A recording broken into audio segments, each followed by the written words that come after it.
Olá, gente, tudo bem com vocês? Na aula de hoje, a gente vai diferenciar um número irracional de um número racional, tá? Usando o símbolo. Então, na letra A, a gente tem 2,44. Ele não é um número infinito e ele é um número com vírgula, um número decimal normal. Então, a gente diz que ele pertence aos números racionais. E esse aqui é o símbolo dos números racionais. Aqui na letra B, eu tenho um número com vírgula, né? E a gente percebe que é 0,3856791045, ou seja, é uma sequência bagunçada, como eu costumo dizer. Ele não tem um sentido, que não tem uma lógica.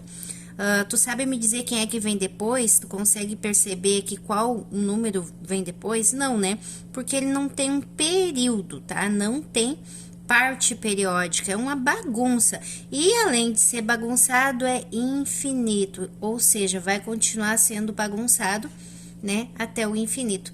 Isso significa que ele pertence aos irracionais. E esse aqui é o símbolo dos irracionais. O que é um número irracional?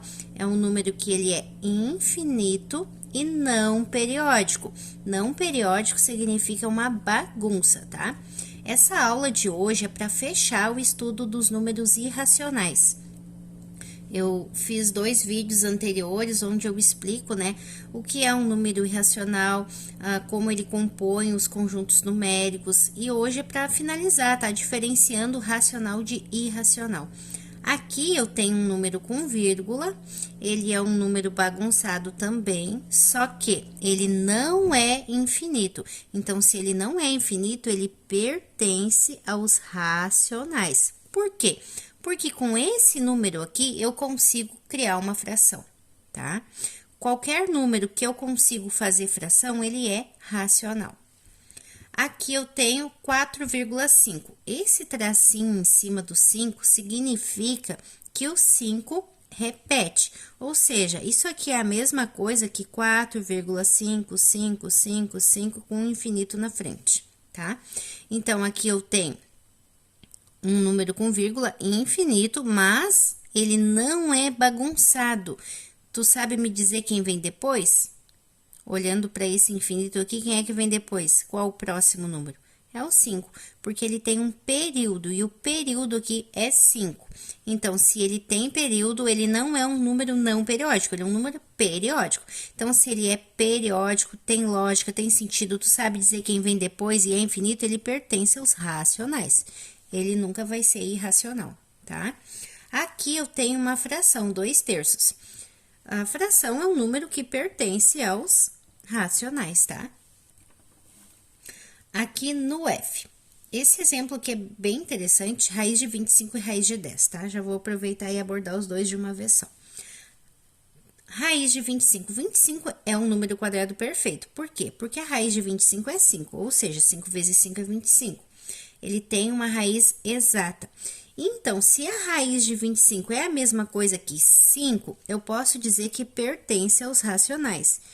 Assim como o 5 pertence também aos naturais, e o 5 também pertence aos inteiros, né? Porque lembra que aqui tá os naturais, né? Depois eu tenho os inteiros, depois eu tenho os racionais, depois eu tenho os reais, e aqui, separado de todos, eu tenho os irracionais, tá? Eu tenho um vídeo no canal que explica mais aprofundado essa parte aqui dos conjuntos numéricos, né? Vou deixar o card aqui. Então, tu pensa assim, ó, que o natural tá aqui, tá dentro do inteiro, e o natural e o inteiro estão dentro dos racionais. Então, todo mundo que é natural e inteiro é racional também. Por isso que eu posso dizer que o 5, apesar dele ser aqui do natural, conjunto de origem dele, ele também é inteiro e ele também é racional e ele também é um número real, tá?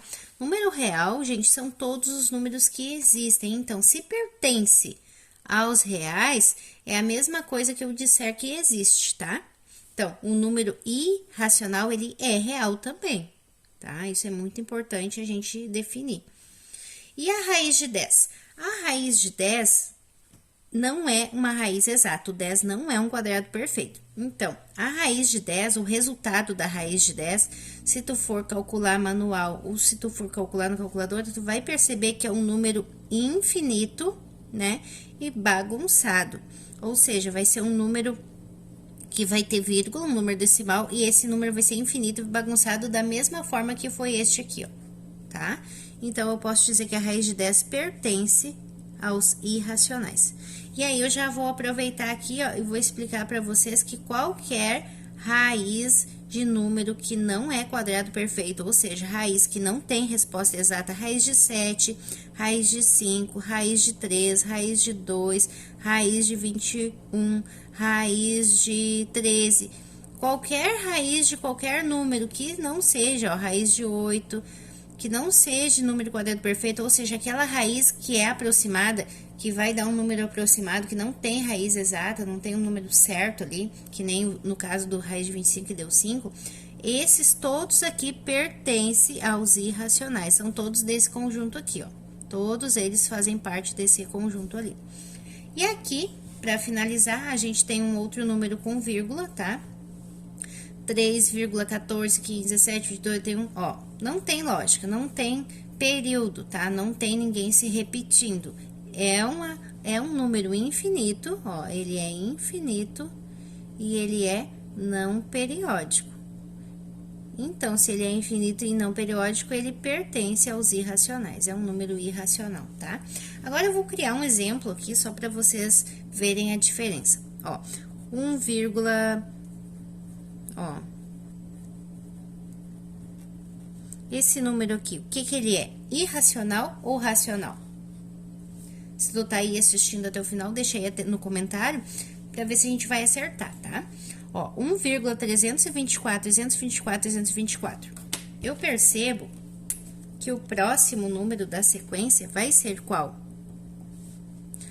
Quem é que se repete aqui, ó? 324, 324, 324.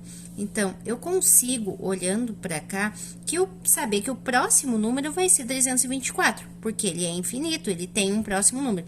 Então, eu posso dizer que o 324 é o nosso período, por isso que eu uso esse tracinho para representar que ele se repete. Então, ele não é um número que eu possa dizer que é não periódico, ele é um número periódico, ele é periódico e é também infinito, tá? Mas, só pelo fato dele ser periódico, ele não pertence aos irracionais, e ele pertence aos racionais, tá? Espero, então, gente, por hoje é isso, que vocês tenham entendido a diferença, né, de vez, que não fiquem mais com esse tipo de dúvida de um número irracional para um número racional, tá? Qualquer dúvida mesmo que vocês tenham, vocês podem deixar lá no e-mail, alguma sugestão de aula, de algum conteúdo que vocês estejam precisando, que fuja, né, dessa sequência que eu estou fazendo da BNCC, tá bom, gente? Um beijo a todos e bons estudos!